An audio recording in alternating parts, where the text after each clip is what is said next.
Good morning, 8th class students. This is Namrata Yadav, and today I am going to teach you synthetic fibers, the topic of your chapter 3, that is your materials in our daily life. Okay, so now we are going to tell you about what is synthetic fibers.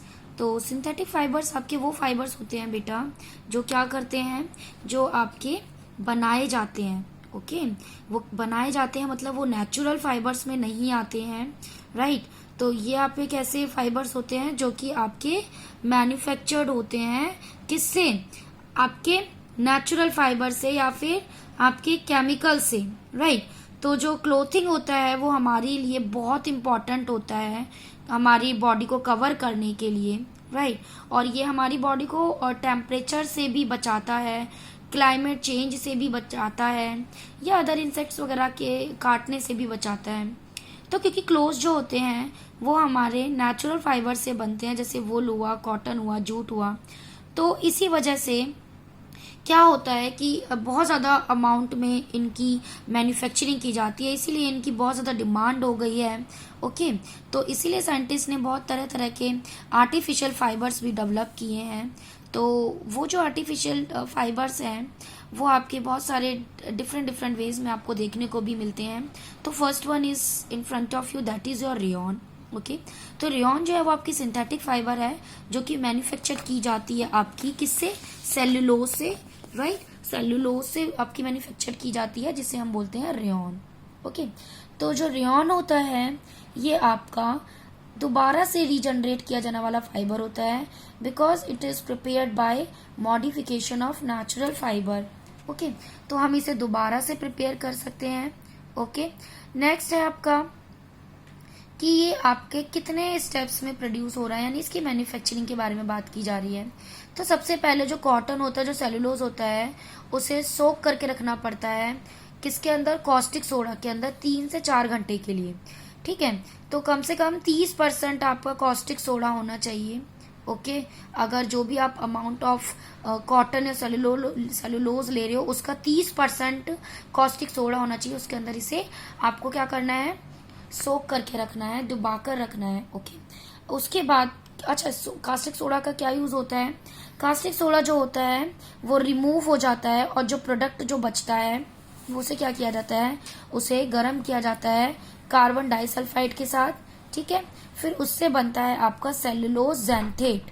Okay, अब इसके बाद क्या होता है? जो cellulose ज़ैंथेट होता है उसे कॉस्टिक सोडा में डिसॉल्व किया करना पड़ता है, जिसे हम बोलते हैं विस्कस सॉल्यूशन. ठीक है, फिर हम उस सॉल्यूशन को फिल्टर करते हैं और फिर इससे इनसोल्यूबल इम्प्योरिटीज निकालते हैं और अलग करते हैं.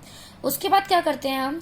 उसके बाद जो विस्कस सॉल्यूशन होता है हम उसे पास कराते हैं एक स्पिनरेट से.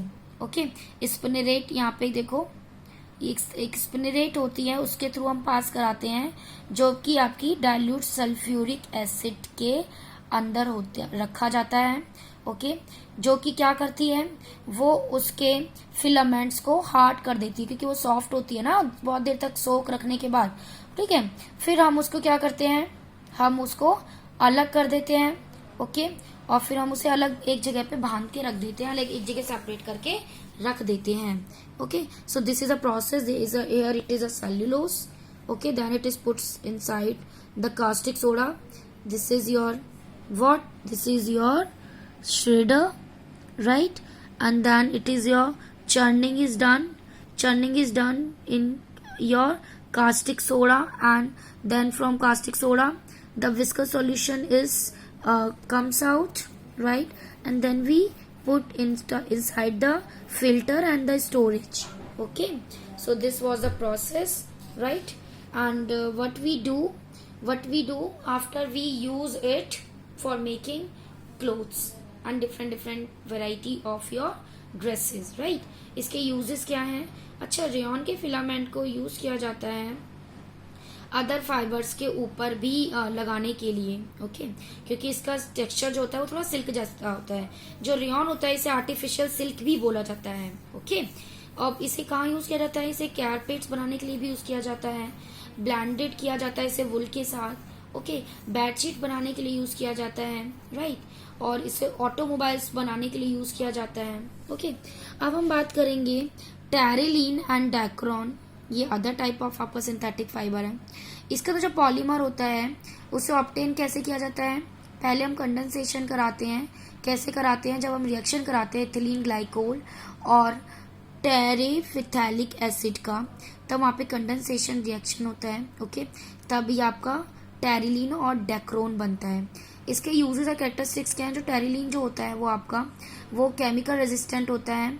ओके, और ये biological substances and also to the absorption, right. और ये क्या करता है आपका, क्योंकि ये केमिकली और बायोलॉजिकल रेजिस्टेंस होता है, तो केमिकल्स के साथ ज़्यादा कांटेक्ट में आने पे इसके ऊपर कोई ज़्यादा असर नहीं पड़ता। देन इसके बाद क्या होता है, क्योंकि इसके अंदर लो मॉइस्चर एब्जॉर्बिंग पावर होती है, ठीक है, तो इसीलिए इसे यूज़ किया जाता है फैब्रिक्स का वॉश या वियर करने के लिए, right. Also it is use for making of the sails for sailing boats and the seat belts, used for making free house conveyor. Also it is used for making the preparation of films, magnetic recordings, and also Dacron tubes are good substituents for the human blood vessels in the heart by the PAS operations, right. Next आ रहा है polythene tetrafethalate। तो जो polythene टेट्राफेलिटेट होता है, ये एक ऐसी fibre होती है जो कहाँ से मिलती है, वो आपकी इथीन टेट्राफेलेट से मिलती है, ठीक है। कैसे, जब हम इनका पॉलीमराइजेशन कराते हैं इथीन टेट्राफेथलेट, तो इनका जब हम पॉलीमराइजेशन करते हैं तो वहाँ पे ये आपका ऑब्टेन होता है, बनता है। इसका यूज़ किया जाता है पैकिंग ऑफ फूड के लिए, यानी पैकेजेस के लिए यूज़ किया जाता है, और सिंथेटिक क्लोथ्स बनाने के लिए यूज़ किया जाता है। ओके, जिसके अंदर परमानेंट क्या किया जाता है, परमानेंट क्रीज किया जाता है, राइट। और ये इजीली वॉशेबल होते हैं। Let's turn the page and let's see what is the next topic is third. Now next topic is nylon. तो जो नायलॉन होता है बेटा, वो आपका एमाइड ग्रुप ऑफ नायलॉन होता है। ओके, तो ये एक ऐसी फाइबर होती है जिसके अंदर जो नेचुरल फाइबर होती है वो यूज नहीं की जाती, इसलिए इसे हम प्रॉपर तरीके से आर्टिफिशियल बोलते हैं। ओके, बाकी सब में थोड़ा बहुत नेचुरल फाइबर का इन्वॉल्वमेंट रख रहे थे, बट ये नायलॉन जो होता है प्रॉपरली ही आर्टिफिशियल होता है। इसके अंदर बिल्कुल भी नेचुरल फाइबर का कोई यूज नहीं होता है। ओके, और ये जो होता है वो कैसे बनता है, ये जब एडिपिक एसिड या हेक्सामिथिलीन डायमाइन जो होता है उसका पॉलीमराइजेशन किया जाता है, तब ये नायलॉन बनकर तैयार होता है। इसलिए जो नायलॉन फाइबर जो होते हैं इनके अंदर आपका पोलामाइड मॉलिक्यूल ज़्यादा अमाउंट में होते हैं। ओके, इनका यूज़ कहाँ होते हैं, इनका शीट फाइबर्स बनाने के लिए यूज़ किया जाता है, स्पिनिंग डिवाइस बनाने के लिए यूज़ किया जाता है। अब क्योंकि इनकी हाई टेंसाइल स्ट्रेंथ होती है, टफ होता है, रेजिस्टेंस टू एब्रेशन होता है, इलास्टिक इन नेचर होता है, तो it is use for making brushes के जो ऊपर ये जो लगे होते हैं इनका भी जो यूज़ होता है वो एक तरीके से ये नायलॉन होते हैं। ओके, एंड इनका स्टॉकिंग्स बनाने के लिए भी यूज़ किया जाता है, राइट, क्योंकि इलास्टिसिटी अच्छी होती है। मशीन्स के स्मॉल पार्ट्स बनाने के लिए यूज़ किया जाता है, जैसे वॉशर्स, पुलिस जो बनाते हैं वो इसी नायलॉन से बनाते हैं। इन्हें टायर कॉर्ड्स बनाने के लिए यूज़ किया जाता है, ठीक है। तो गेम्स वगैरह इक्विपमेंट में भी यूज़ किया जाता है, राइट।